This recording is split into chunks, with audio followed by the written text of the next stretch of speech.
ಯಾಕೆ ಸಪ್ಪಗಿದ್ಯಾ? ಎಕ್ಸಾಮ್ ಬರೆಯೋಕ್ಕೆ ಭಯ ಆಗ್ತಿದ್ಯಾ? ಹಾಗೆಲ್ಲ ಭಯ ಪಡಬಾರ್ದು. ನಿನ್ನ ಕಪ್ಪೆ ಕತೆ ಕೇಳಲಿಲ್ವಾ? ಒಂದು ಬಾವಿಯಲ್ಲಿ 2 ಕಪ್ಪೆ ವಾಸ ಮಾಡ್ತಿತ್ತಂತೆ. ಬೇಸಿಗೆ ಕಾಲದಲ್ಲಿ ಬಾವಿಯಲ್ಲಿ ನೀರಿಂದ 2 ಕಪ್ಪೆಗಳು ಬದುಕಕ್ಕೆ ತುಂಬ ಕಷ್ಟಪಡ್ತಿತ್ತಂತೆ.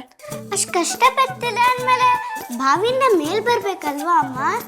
ಬಾವಿ ತುಂಬ ಆಳ ಇತ್ತು, ಅಲ್ಲದೆ ಬಾವಿ ಗೋಡೆಗಳು ಜಾರ್ತಿತ್ತು. ಅದಕ್ಕೆ ಮೇಲ್ ಬರಕ್ಕೆ ಆಗ್ತಿರ್ಲಿಲ್ಲ. ಆಮೇಲೆ 2 ಕಪ್ಪೆಗಳು ಮಾತಾಡ್ಕೋತಂತೆ, ಹೇಗಿದ್ರು ನಾವು ಸಾಯ್ತೀವಿ, ಇಲ್ಲೇ ಸಾಯೋ ಬದಲು ಗೋಡೆ ಹತ್ತೋದಕ್ಕೆ ಪ್ರಯತ್ನ ಪಡೋಣ ಅಂತ. ಬಾವಿ ಗೋಡೆ ಹತ್ತಕ್ ಬರಲ್ಲ ಅಂದ್ಯಲ್ಲ? ಆದ್ರೆ 2 ಕಪ್ಪೆಗಳು ಮೇಲ್ ಹೋಗ್ಲೇಬೇಕು ಅಂತ ಗೋಡೆ ಹತ್ತೋದಕ್ಕೆ 4 ಸಲ ಪ್ರಯತ್ನ ಪಡ್ತಂತೆ. ಅದ್ ಎಷ್ಟೇ ಪ್ರಯತ್ನ ಮಾಡಿದ್ರು ಒಂಚೂರ್ ಮೇಲ್ ಹೋಗೋಷ್ಟೊತ್ತಿಗೆ ಕೆಳಗ್ ಬಿದ್ಬಿಡೋದು. ಕೊನೆಗೆ ಒಂದ್ ಕಪ್ಪೆ, ನನ್ ಕೈಲಾಗಲ್ಲ, ನೀನ್ ಬೇಕಿದ್ರೆ ಹೋಗು, ನಾನು ಸಾಯೋವರೆಗೂ ಆರಾಮಾಗಿ ಇಲ್ಲೇ ಇರ್ತೀನಿ ಅಂತಂತೆ. ಆದ್ರೆ ಇನ್ನೊಂದು ಕಪ್ಪೆ, ಇಲ್ಲ, ನಾವು ಪ್ರಯತ್ನ ಮಾಡ್ತಾನೆ ಇರೋಣ ಅಂತಂತೆ. ಯಾಕಮ್ಮ?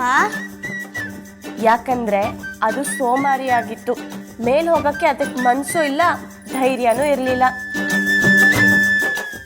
ಆದ್ರೆ ಇನ್ನೊಂದು ಕಪ್ಪೆ ಹಾಗಲ್ಲ, ಎಷ್ಟೇ ಆದ್ರೂ ನನ್ನ ಪ್ರಯತ್ನನ ಬಿಡಬಾರ್ದು ಅಂತ ಮೇಲ್ ಹತ್ತೋದನ್ನ ಮುಂದುವರಿಸ್ತು.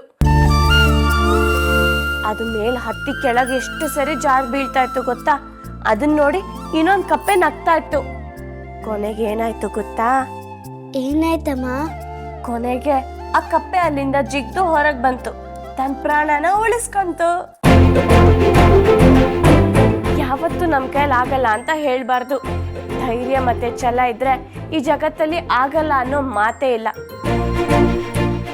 ಹಾಗೆ ನೀನು ಧೈರ್ಯವಾಗಿ ಪರೀಕ್ಷೆ ಬರಿ, ಪಾಸ್ ಆಗ್ತೀಯ.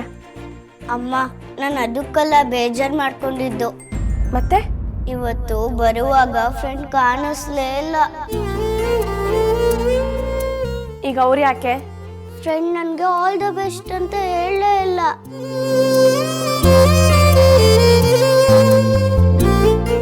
ಆಲ್ ದ ಬೆಸ್ಟ್ ಹೇಳೋರು ಬಂದು ನಿನ್ನ ಪರೀಕ್ಷೆ ಬರ್ಕೊಡಲ್ಲ, ನೀನೇ ಬರಿಬೇಕು. ಹೋಗ್ಲಿ ಬಿಡಮ್ಮ, ನನ್ನ ಫ್ರೆಂಡ್ ನನ್ನ ಪಕ್ಕದಲ್ಲಿದ್ದಾರೆ ಅನ್ಕೊಂಡು ಬರೀತೀನಿ. ಅವ್ರು ಹೇಳಿಲ್ಲ ಅಂದ್ರೆ ನಾನು ಹೇಳ್ತೀನಿ, ಚೆನ್ನಾಗಿ ಬರಿ.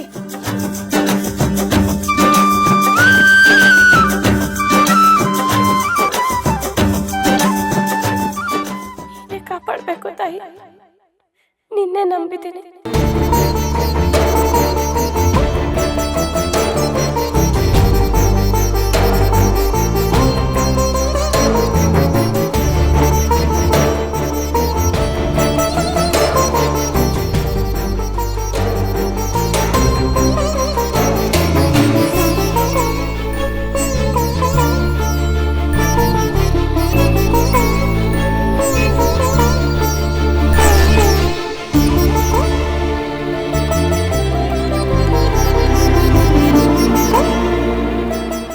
ಅಮ್ಮ, ಹೇಗ್ ಬರ್ತೀಯೇ? ಅಮ್ಮ, ಎಲ್ಲ ಆನ್ಸರ್ಸ್ ಬರ್ದಿದ್ದೀನಿ. Maths, English? ಅದನ್ನು ಬರ್ದಿದ್ದೀನಿ. ಸಂತಸದ ಹೊನಲಿವಳು, ನಂಬಿಕೆಯ ನೆಲೆಯವಳು,